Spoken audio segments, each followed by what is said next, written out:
vous allez aussi constater que généralement, quand nous prêchons, tout est raté. Là, on me noté que bon, il y a 2 dimanches, il y a 3, il y a 4 dimanches. Ça, ce n'est pas chez nous. Tout dans le matin, quand on va sentir que, bon, comme on a Sili, au Kiti, nous sommes choisis. Amen, amen. Donc, c'est là où nous sommes un peu différents des autres. Parce que nous croyons que Mouto a Théaka, et la Mouto a en charge. Et puis, Dieu appelle ça la charge à chacun. À un moment donné, on peut sentir que charge est si libre, de manière à ce que monter nous soit pas mat. Et puis vous allez remarquer que ce qui monter nous soit mati, ça permet à notre prédicateur aussi de retrouver ma piste à quoi aborder mon c'est pourquoi tu vas techniquement. Ce qui est en terre, même monter quand on a la minute a commis moi aussi. Parce que nous avons été là. Mais ce qui n'a pas été et que Dr. Jean-Michel Amati, le temps qu'ils ont prêché, n'a pas été comme moi. Est-ce que vous comprenez? Parce que moi, si Moussa n'est pas Goyoka, Moubali Moussa n'est pas Goyoka. L'écriture dit que Christ est la tête du corps. Or, l'église, c'est la femme du Christ qui est son corps. Donc, vous comprenez que moi, si ils ont rendu les autres, Mobali, ils ont rendu Moutou. Et c'est aussi maman, c'est Paul qui dit, hein? Paul a dit, l'église qui est la femme du Christ est son corps. Donc, nous autres, il y a Christ, nous les avons. Amen, amen. Donc, tu comprends que nous avons fait des coulisses, ils ont rendu moi aussi. Parce que mon père a beaucoup fait. Amen. Amen, amen. Non, non, pas la on a expliqué les mystères de ce qui s'est passé sur la croix. Parce qu'en réalité, on a tout fait les coulisses sur la Christ. Amen. L'écriture dit que c'est le corps qui a été crucifié sur la croix. Amen. Donc, tu comprends que la partie crucifiée sur la croix est à la femme. Pourquoi? Parce que Biso le corps à moi, c'est un colonne de tomber mal sous. Qui ça va sous mon côté? Donc, à crucifier les bons mots, il a Biso et Alissoum sur la croix. Pour nous donner à nous la capacité à vivre les bons amis. Et c'est bon aussi, Baba. Il y a un moment que, tout à l'heure, il y a mis dans le chapitre 10, verset 7, la fois passée. L'écriture dit que tu n'as voulu ni sacrifice ni holocauste. Mosalinga nzoto. Comment? Kola sali nzoto. Na kati ya nzoto wana nzamba akoti. Pour expliquer qu'il y a un Emmanuel. Emmanuel qui veut dire Dieu parmi le peuple. Donc Dieu s'est fait un corps. Maintenant à koti kati na nzoto wana. Tant que on a nzoto zo tambola. Tu comprends que o ezali bande ezali nzoto. Mais na kati ya nzoto mutavandi l'homme. C'est pourquoi Christ, en tant qu'homme, n'est pas pour trôner sur notre vie. C'est l'esprit qui trône en nous. C'est Dieu. Nous, comme un corps, comme une femme, nous corps trôner. Quand on trône, tu comprends que ce n'est plus le corps qui vit, c'est Christ qui vit dans le corps. Le mouvement nous sommes en zoto et vous t'avez dans le fait que nous corps dans la catina. Et c'est bon comprendre. Il y a un été à Lyon sur tout théâtre. Ils ont un objectif. Il y a que Bonzambe et Vanda Katina. Toté à la mutualité. Toya raté pour mon attaque bien, attaque feste. On va tout ça, il y a eu Bilamba Somba Kasla dimanche. Lundi, mardi à sa parade. Dimanche, ne bon mon appel qui est. Son coup d'un mercredi, on limite les aïeux. Oh, ça c'est toi? Parce qu'il y a un mercredi, donc ça on met dimanche. Ne craque qui pensait dimi. Non, non, le peuple ne s'assemble pas pour ça. Amen. Est-ce que vous comprenez ce que je dis? Quand nous nous rassemblons, c'est parce que nous voulons former le corps. Et nous voulons qu'une fois que le corps est formé, que Dieu vienne habiter dans ce corps. Est-ce que vous comprenez? Il y a un moment où nous avons un corps à Adam. Ah non, je ne sais pas profondeur avec Dieu. Quand nous avons ça Adam, Dieu a pris la poussière de la terre. Poussière, il a ça là aux autres. Tu comprends que la femme est une poussière? Maintenant, une fois que ça a comme une poussière, La Bible dit maintenant, Dieu va souffler dans Adam. Donc, Zamba Koti Katina Adam. C'est bon, c'est marrant. Donc, Adam a mis une maison. Adam a mis le tabernacle. Dans lequel Dieu est en train d'habiter. Adam a combien d'années? Dieu parmi le peuple. Nous avons depuis le jardin. Il y a un moment d'écriture ne savez-vous pas que votre corps est le temple du Saint-Esprit. Donc nous avons maintenant, tant nous avons que nous crucifier ce corps du péché. Il y a un moment une fois qu'on a mon Dieu, pourquoi m'as-tu abandonné? Ça l'attention. Mon Dieu, pourquoi m'as-tu abandonné? Ils ont les corps. Ils ont la femme. Pourquoi? Parce que l'esprit s'est retiré. Ah, vous comprenez? Donc, nous avons la compte qui est dans nos autres. Tant qu'on a les coulous, soit pas les autres koufa. Donc, l'esprit n'a pas été crucifié.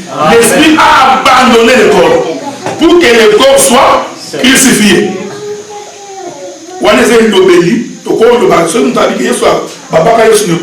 C'est une façon de parler.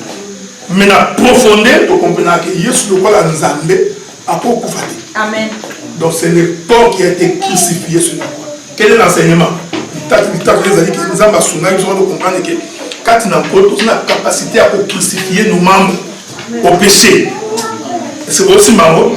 Donc c'est pourquoi une fois que nous avons compris ça, nous devons comprendre que démarche nous sommes ambassadeurs pour que l'homme a transformé, pour que l'homme a changé. Et donc on est allé très très important. Dans le dimanche passé, parce que nous devons la poser une question, je vais revenir là-bas très vite.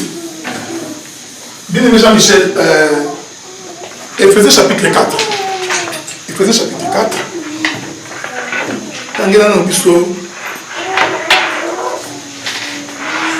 À partir du verset 9.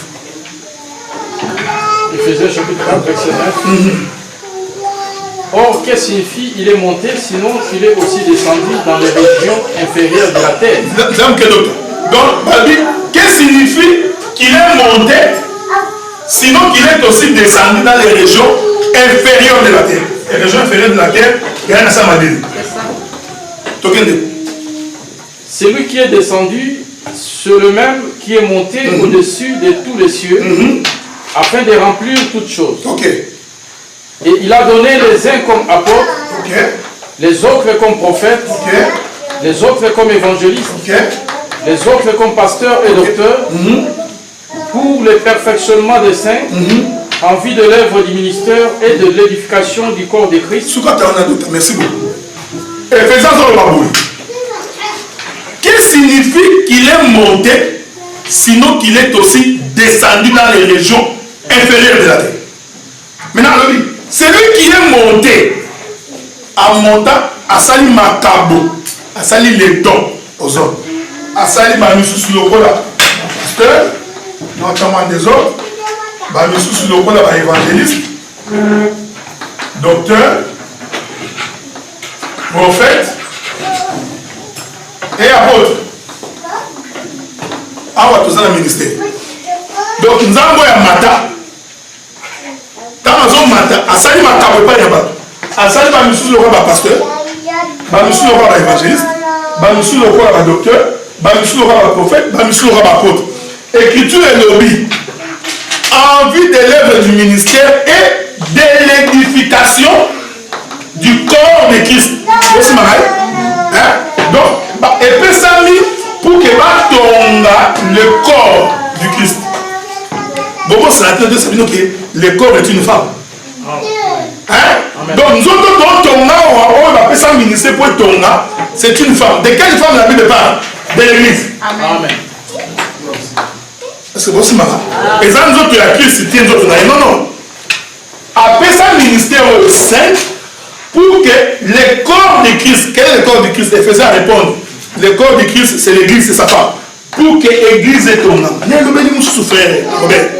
Pour que l'église ait ton âme, il faut tout le monde à Moussala et pasteur.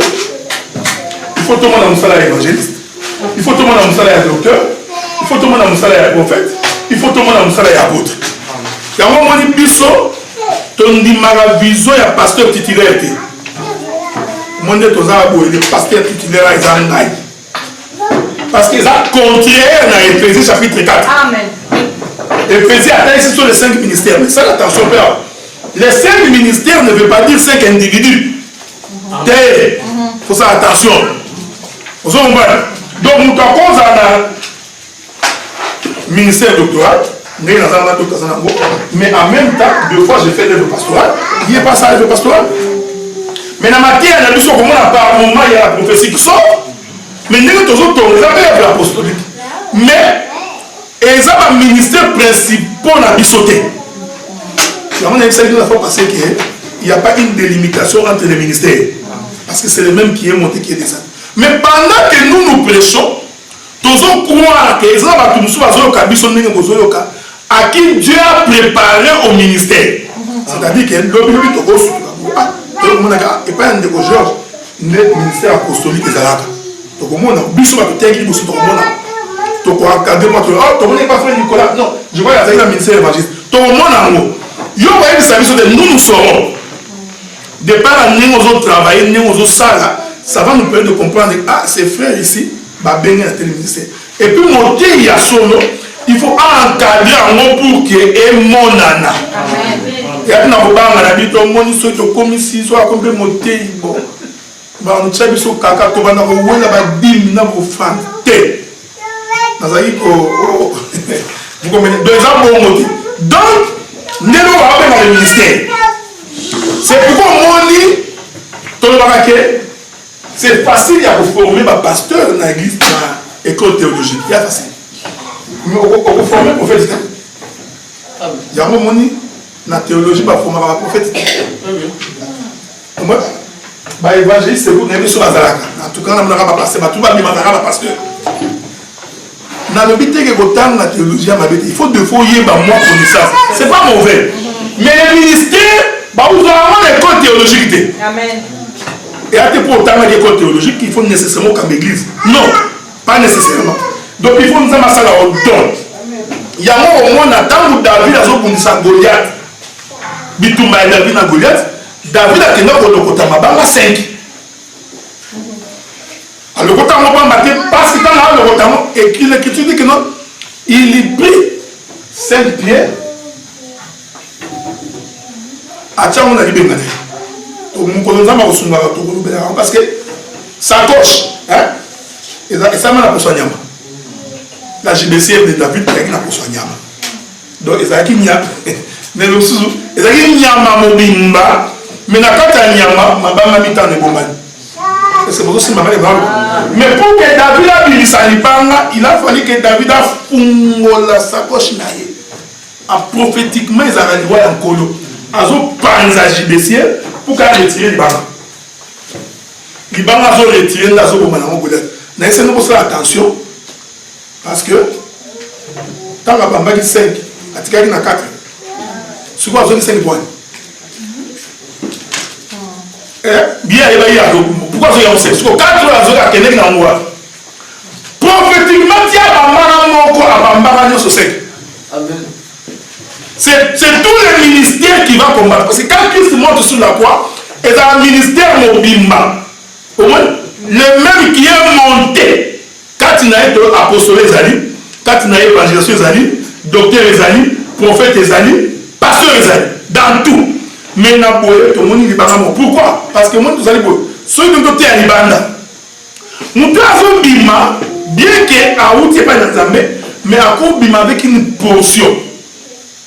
Nous avons une fois passé que évangéliste n'a pasteur généralement. Moussa n'a pas de prédication. L'été, nous avons beaucoup de temps, nous avons malamu, abikisayo, nous avons pas de difficulté. Moi, évangéliste n'a pas pasteur. C'est pourquoi généralement un pasteur, à cause de nous kanda l'unité. C'est ça. Parce que nous doit kanda au pandi batu. L'écriture dit que batu nyo son nzamba kela. Nous doit le cas Moïse n'a patience à dire. Hein? Pour moi oyo aza na patience ezala pasteur peuple ye tomboka magi milaki tomboka mo tato yendi omo ana mutema ko tia moko boya isinza me ko pema ko te mambo mangai c'est le pastorat qui joue. Amen. Est-ce que vous comprenez hein? Mais mon colo m'a belé fungwama pour aimer la courir dans la data, ce n'est pas le pasteur. Voilà mon sabot. Mais c'était toujours dans Moïse. Donc, et ça, il y a encore parce que vous voyez, le pasteur. Vous voyez, la manière de traiter avec le peuple, comment il gère les dossiers. Il y a tant que vous avez un non, non, tout le monde mais non, il faut respecter la doctrine. Parce qu'on rappelle, oui, il faut respecter la doctrine, mais tu as la peine à marche toujours qu'il est toujours qu'il est. Donc on y va avec ça. C'est pourquoi il y a un monde dans l'église. Il y a un monde dans l'église où il y a un banda, il y a un pasteur. Nous avons dit que nous avons doctorat la prophétie. Abungi. Pourquoi? Parce qu'il y a un pasteur n'est responsable. Et puis, le ministère, ministère de société. C'est en complémentarité. Il y a un moment où on continue l'église, au petit pasteur titulaire. Dans moi, si on a adjoint, dans la Bible, Bima. Quand on a son idée, et là, on a mis, attends, moi, j'ai toujours été étonné, non, frère. Oui, bah, on sentir, par exemple, mon lit, mais dans la Bible, c'est des guias, disant de Michel. L'écriture dit qu'ils ont fait des enchantements. Hein? Ça va pour tout cas, c'est des guias à tout cas, c'est des guias. Tout cas, ils ont rendu les deux dans les faux. Mais ils ont tout c'est qui dans le faux. Donc, référence et la parole. Il y a un moment écriture de la Bible, même quand un prophète dira une chose et que la chose arrive, ne le crois pas encore. Et ça dépend de l'Église. Nous avons dit que parce qu'il n'y a pas de comment. Et que je dis, attends voir quel est le Dieu qui va te présenter. Amen. Son dit s'accoliné. Et même, frère, parce que la prophétie ne peut pas diviser les gens. Amen. Maman nous croit le cas. Après, elle crée 4 naïos et na maman. Au moins, ça va là. Donc, on a nous avons la prophétie de Dieu crée en toi la haine de ta mère. Et elle nous a mis. La prophétie de Dieu est réconciliée avec les gens. Amen. David a dit moi si à mon sacolinaïe. Prophète a dit à côté. Abi mutu moko azana ba mene mbele. Asa si fait toi zanya mania tiki nya mania konso. Et am dévoiser moko allié. Wa tomboki. Abi tiens, mutu aboye qui mérite la mort abi zayo. L'écriture dit que David s'est humilié. Hein frère? Asani pas. Le pardon n'exclut pas la sanction. Amen. Parce que c'est vraiment bénéfique. Ce qui est le naïbi bokaninga. Attends à sengi pardon. Nous avons dit singa. Il n'a pas de cachot. Pardon en Zambé le mot de cachoté. Bon c'est ma frère. Dieu peut te pardonner, mais le pardon en Zambé, ils ont le cas par la sanction. On dit que nous avons dit que parce que nous avons dit au quotidien. So il y a un au bas caché de ya moyen nous avons dit que il y a un moment où nous à ça qui m'a série police mais juge à Catherine tout abin ça va des abayoki à l'émission mais au foot sanction David a série pardon nous avons dit abi c'est bien mais moi on a kufa moi on a kufa David a tenu pas comme ça. Est-ce que vous comprenez? Amen. Parce que il y a un moment il faut toujours dans l'avenir, quand on veut attention sur les actes que tu poses. Parce que Dieu peut te pardonner, mais il faut une somme, il faut des sanctions. Quand la vie paie, si ça ne dépendait que de moi, de moi la coupe. Hein? Comment dire ça? Il n'y a pas de mot là. Ma bête en a fait une bouteille. Mais toutefois, que ta volonté soit faite. Donc, nous avons dans notre banalité, nous avons bombé sur la juif. Nous avons bombé sur les Aranzambe. C'est pour comprendre. Nous avons maintenant décidé que Adam, il y a Yesu. Avant on a jardin, on a Adam tambola naïe. Adam c'était un roi. Amen. Il était roi dans les jardins. C'était le roi des animaux. Moi, les gens qui voient son roi des animaux aussi.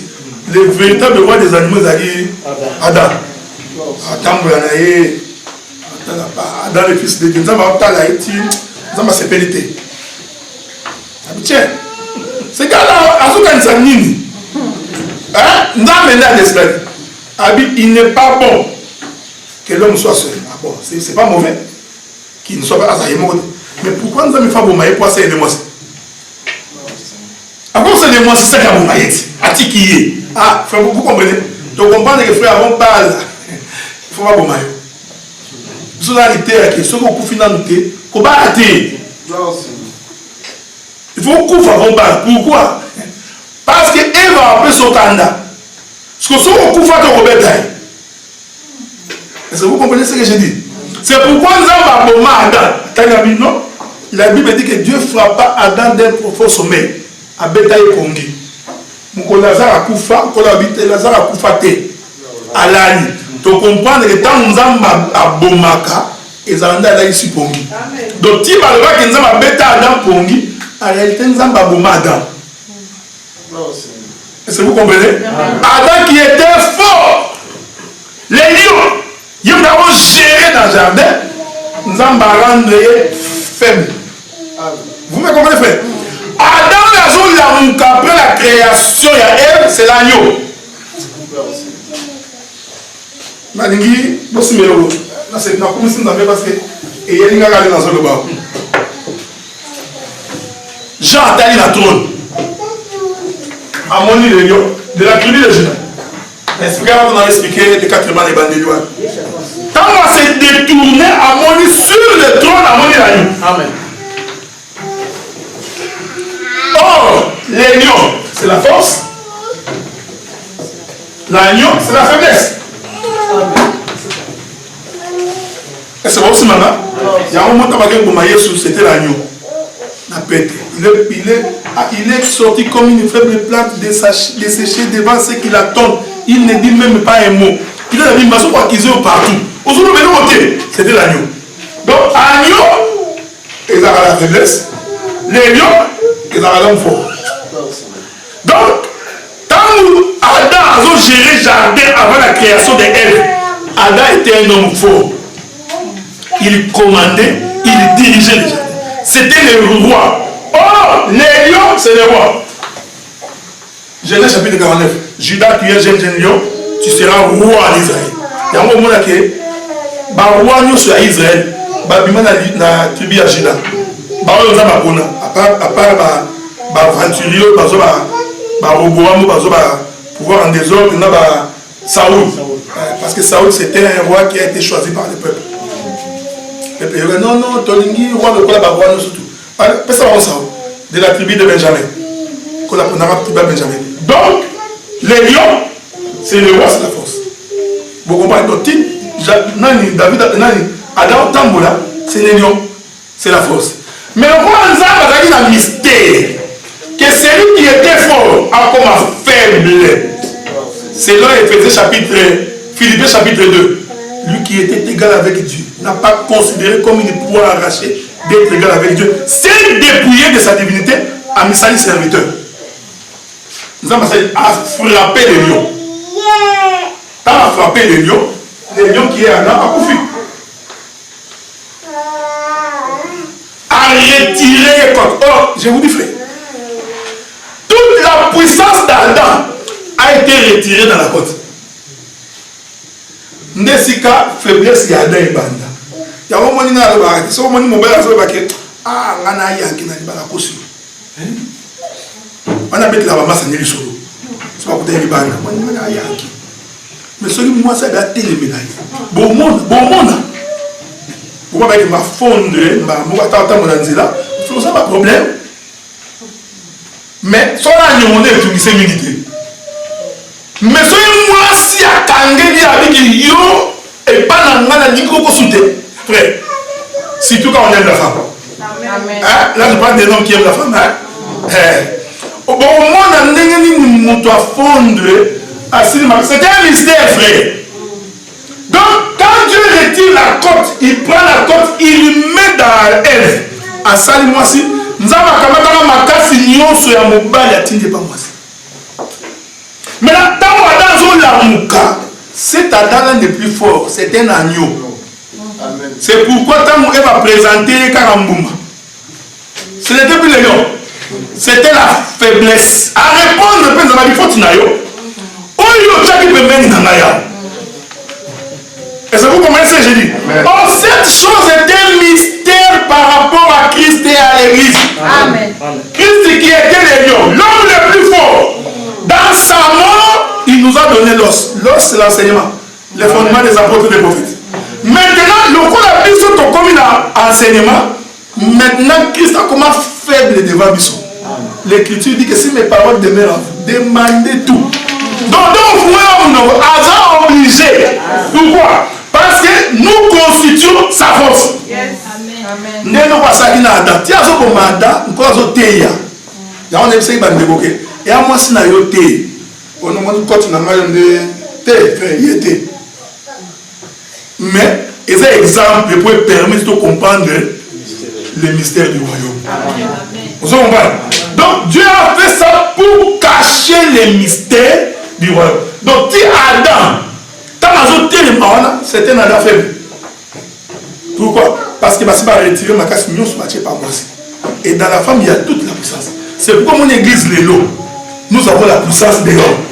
Pourquoi? Il a fallu que Christ meure pour que dans l'Iwana ait bisoto comme fort. L'Écriture dit que lui qui était fort s'est fait faible pour ce comme fort. Lui qui était riche a mis comme ça pauvre pour ce comme base. Et c'est bon aussi, maman. Si vous avez un mangou, aussi ça, notre enseignement est à Néo. Nous avons le dimanche passé que l'aigle, qui est le quatrième bras, il y a fleuve, autres hommes expliqué, c'est l'Euphrate. Tu as expliqué qu'il y a un monde dans ma papoumi. Parce que je vais expliquer beaucoup de choses ici. L'Écriture nous dit qu'au deuxième jour de la création, nous avons les eaux d'en haut et les eaux d'en bas. Et c'est aussi marrant. Beaucoup c'est dans le côté parce que c'est dans la bas. Nous avons la création. Nous avons des ciseaux. Il coupe les eaux. Katimaï. Il sépare les eaux d'en haut. Dans les eaux d'en bas. Akamati mai moko. Et tu as dit il est parti à Maï, mais il y a un moment où avant Ezaki Maï et Longo. Et c'est bon, c'est mal fait. Avant, tout était ensemble. Maintenant, quand Dieu sépare, dans la séparation, il prend une partie des eaux à Kitisi à Monasé. Azou, une partie, il y a Maï à Tiki Likulu. Maintenant, dans l'espace, il y a créé étendu. C'est l'étendue qui sépare les eaux d'en haut et les eaux d'en bas. Est-ce que vous me suivez? Hein? Pendant qu'il a expliqué le mouvement Ndeki, on a expliqué l'aigle. Donc, espace où on a étendu, les eaux reliées, les eaux d'en haut, dans les eaux d'en bas. Mais nous sommes Maï. Sauf qu'il y a une partie à Maï et une colonne. Une partie à Maï et Nassé. Est-ce que vous me suivez? Hein? C'est quoi? Tout ça, moi, géographie. Hein? Parce que mon évangile, nous avons passé sur mon Angoli. Évangile, on peut sur ma géographe, ma climatologue, on peut tout expliquer. N'a étendu, j'aime ça faire. N'est-ce pas les luminaires? J'aime ça. Hein? Les soleils, la ligne des étoiles, l'espace est étendu. C'est là que Dieu met les luminaires. Est-ce que vous me suivez très bien? Et l'étendue Ndesika, Moï, Sanza, Namizo Tevali. Maintenant, Maya Likolo, Maya Yase. Quand on a dit que ceux qui m'ont petit Maya Yase, Nana m'a très bien. Parce que Bakabona dit. Ceux qui m'ont petit Maya Yase, et s'est transformé. Et comme une vapeur. Et comme une moulin. Dès que Maya Yase est comme une vapeur, il faut une mata et zongi Likolo. Est-ce que vous me suivez? Parce que nous expliqué le mot est très profond. Bazala qui est longo, Maï, Nyonso. Les eaux d'en haut et les eaux d'en bas. Nzamba kaboli bango, atiki Maï Moussou Likola, atiki Maï Moussou Nasi. Na mouvement ya Nzambe, asali que soki mo ebimi, et petit Maï Yase. Maï Yase et Mati. Mais Maï Yase dans les eaux Mata, ils ont Mata la même nature que Maï Yase. C'est-à-dire que sous le coup du soleil, les eaux d'en bas se transforment. C'est possible, maman? Donc, les eaux d'en bas, les eaux d'en bas qu'on se transforment pour Mata. Et là, donc, quand on se transforme, les eaux d'en bas azur ma papou. Parce que pour Mata, il faut azur ma papou. Tu as climaté, la vaporisation. C'est le terme. Voilà, vaporisation. C'est très important parce que là, on est à l'enlèvement. Est-ce que vous comprenez? Je suis en train de presser l'enlèvement. Donc, Maïase. Les bien-aimés, Christ a répondre à la question. Abi Pierre, je ferai de toi un pécheur d'homme. Attends ici que Maï et Amoukiri. Apocalypse a continué à le dire. Les hommes que tu as vus, ce sont des hommes, de peuples, des nations de la terre. Donc tu comprends que les hommes en bas, ce sont les peuples de la terre. Quand nous avons séparé les eaux d'en haut et les eaux d'en bas, Dieu séparait les créatures célestes et les créatures terrestres. Il faut se marrer bien, pendant aussi le moins très profond. Mais, avant de comme à les créations terrestres, nous avons les créations célestes. Parce que mon tuto a besoin de mon kili, a outil pas en Amen. Est-ce que vous comprenez? Il y a un autre côté à la Torozonga Lola. Torokendete Torozonga. Et il y a un Toutalola, Tozonga.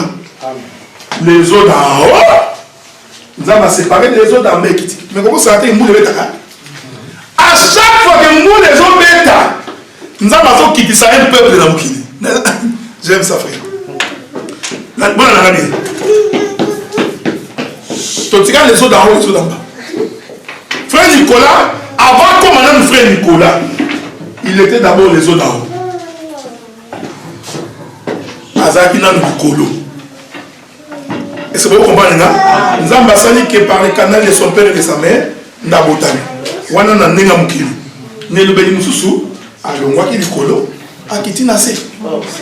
Cela veut dire que azo kita lokola mbula. Donc chaque fois que nous les eaux bêta, prophétiquement, Dieu a voté à Bisoké, il y a des hommes qui viennent sur la terre. C'est bon comment? Bah, ce sont les eaux d'en haut avant. Mais dès que ma commis a, on va commis les eaux d'en bas. Mais comme Dieu avait prévu qu'il y aura l'enlèvement, il faut que zonga. Parce que Abraham a zonga mabela sikate. Oh non, Abraham, Dieu lui a donné une nouvelle terre. Il était à Esaïe Soloté. Abraham a zonga mabela sikate. Et qui tu vois que nous avons besoin Abraham na Chaldée. Chaldée, ils ont un Cana. Hein? Chaldée, ils ont un Cana. Azuye, Abimisi. Bon, comment le mouvement de Abraham, c'est les autres d'en bas qui font le déplacement. Abimisi, Abraham a tamboli. Abota Isaac. Abota Isaac n'a voyage. Isaac, aboti Jacob bazaka na voyage mais na ozonga plus tard parce que avant ta kana koma akota kana donc ta ya akota ma posala kana de mais to wana aspect mususu mais na nest que on soit aboti Isaac à la voyage aboti Jacob à la voyage mais ça m'a ici ah ta postérité séjournera dans une terre étrangère à la 4e génération je les ferai sortir. Jacob a voté 12 parce qu'il s'est retrouvé en Égypte. Bon, Baouti Nakana, s'est retrouvé en Égypte. C'est le mouvement des eaux d'en haut qui descend en bas. Amen. Une fois que la commune en Égypte, on a informé au frère, Moïse, c'était le soleil qui frappait l'Égypte. Amen. Amen. Hein? J'aime ça. Parce que Moïse a kende à Koutanana buisson ardent. En fait, Moïse a Koutanana Moïse.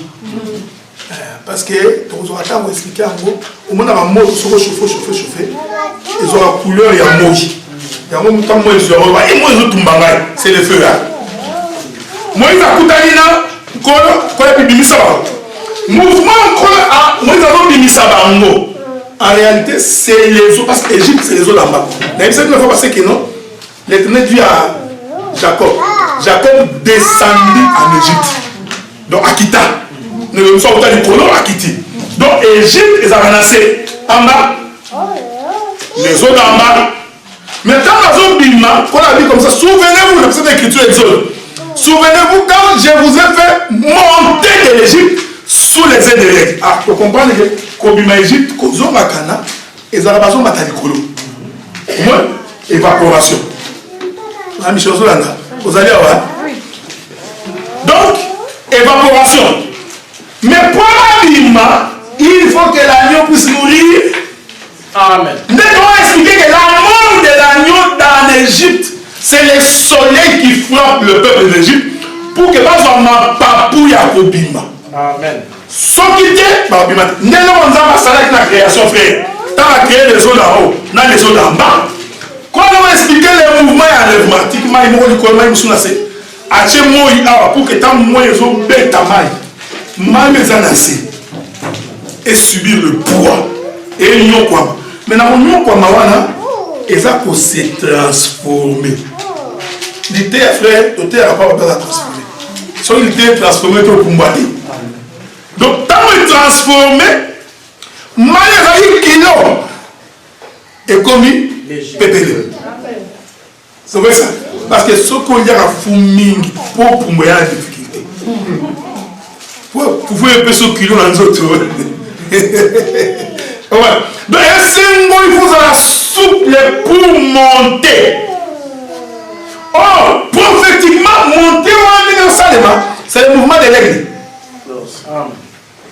Donc, bonjour ma papouille à Kopumboa, parce que le soleil a frappé les eaux d'en bas. Il y a un moni,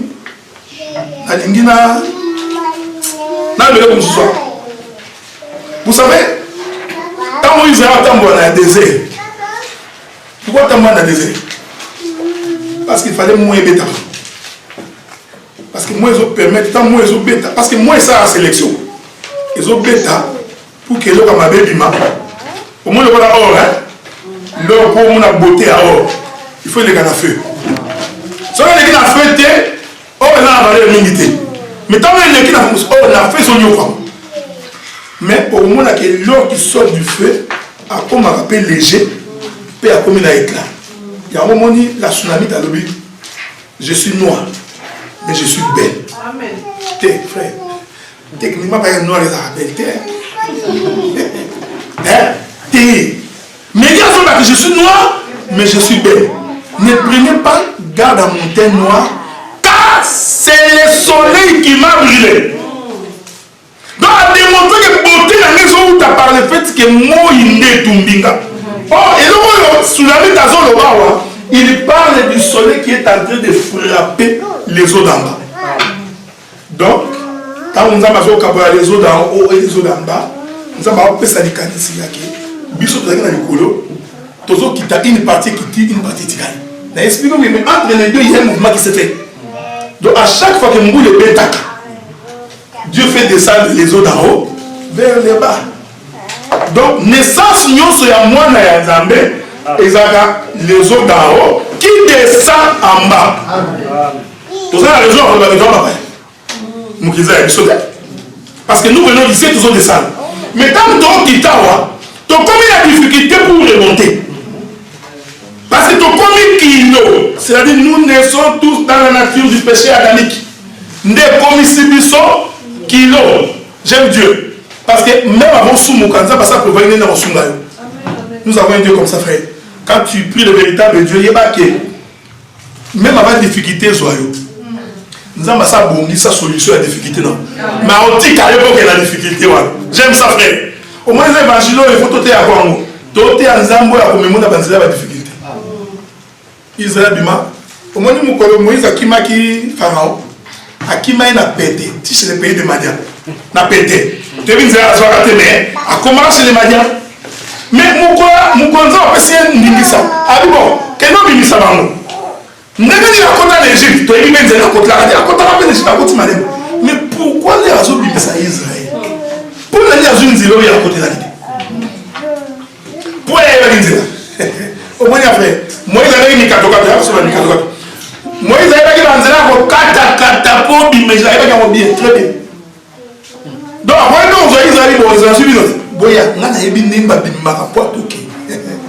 j'aime ça, frère. C'est pour dire que quand tu conduis le peuple, tu ne conduis pas selon tes chemins. On a l'église,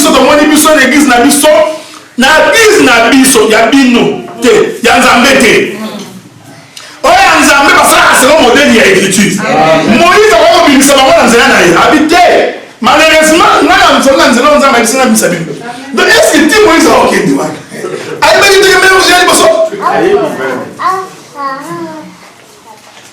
il y a un problème avec les dieux que nous servons. Au moins, il y a un frère. Sauf que tu as des difficultés. Vérifiez ce que vous avez dit. Mais nous, on va acheter.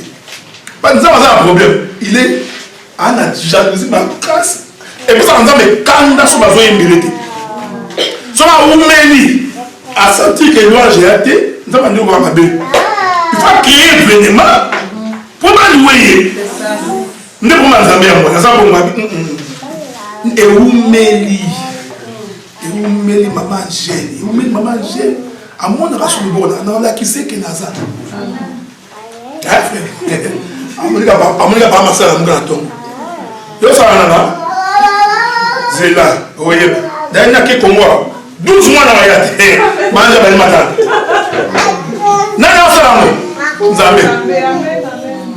Vous comprenez ce que j'ai dit? Pourquoi? Amen. Les difficultés sont bien. Pour permettre de tout ça. Amen. Nous avons fait pour que au bout de Azali. C'est pourquoi tu as mis ici, vous pouvez les amener dans un katoka de Moïse. Il faut pas qu'il tu vas comme on a dit que tu souki. Bah il y a peu pour tu combien d'années? Tu souki parce qu'on a basé. Je suis quoi on est pas qui j'existe. Bazon de Moïse. Moïse, tu faut faire Moïse. Bon, on dit on est quitté. Mais allez vous. Connaissez-moi, dites-leur de rester calme. Car je combattrai pour eux.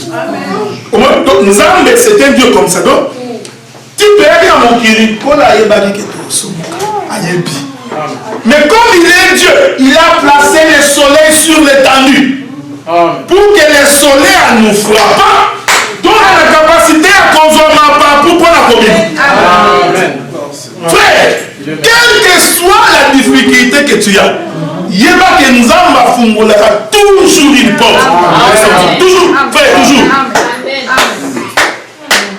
Parce qu'à ça, depuis le commencement, à qui les autres en bas, frère, nous devons aller nous quitter par ce moment. Dieu a décidé par lui-même, mais comme il est Dieu, tu as créé Bisso, Satan déjà les serpents dans les jardins. Yo, Vanda kuna zela, wana musala wasala. Na bagi wana banda kia, na bi Dieu fait asali jardin, akamati nyoka tie na jardin. C'est Dieu qui l'a mis là-bas. Mais quand vous avez créé Adam, pour la tika il va dans jardin, mais la kuta na nyoka tende.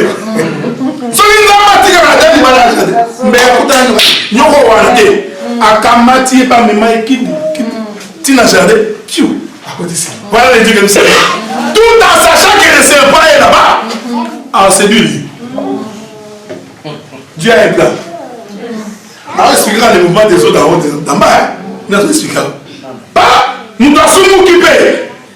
Akimi, tu vas le faire à moi, comme ça. Il y a un moment ici où c'est quoi Yakiti. Naningani kama to suta. Atunya dada. Yo, yemuma. Yo kaba kusuwa. Yo c'est un rabo limbis. Te, ada kusake. Abibo, nza. Ngana vanda kanga imo. Est-ce que c'est un moi c'est la Bible dit que Dieu trouva qu'il n'était pas bon. Donc, Dieu me dit moi ça passe nani. Kolabo, yo c'est là.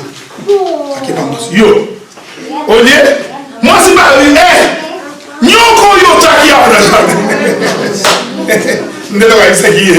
Abi nyoko yo taki jardin. Sinda pesa nani. Nani nzambe. Nzambe leke tuna c'est pas tuna été. Il n'est pas allé demander au serpent, serpent. Bon yo. Parce que ça va tout n'a pas serpent. Il va répondre. Ah oui. Habitué au fait tu la jardin. Au tchala na boire. Dieu dit yo. To traiter les camouilles. Nasima. Quel est le problème de Dieu voulait démontrer qu'il est le tout puissant. Amen. Mon tu peux akima. Akima. Nzambe emosu akita bani ko. Adam wait. Wana dasa suma kasa ya figi to bela on za masunga amila tisia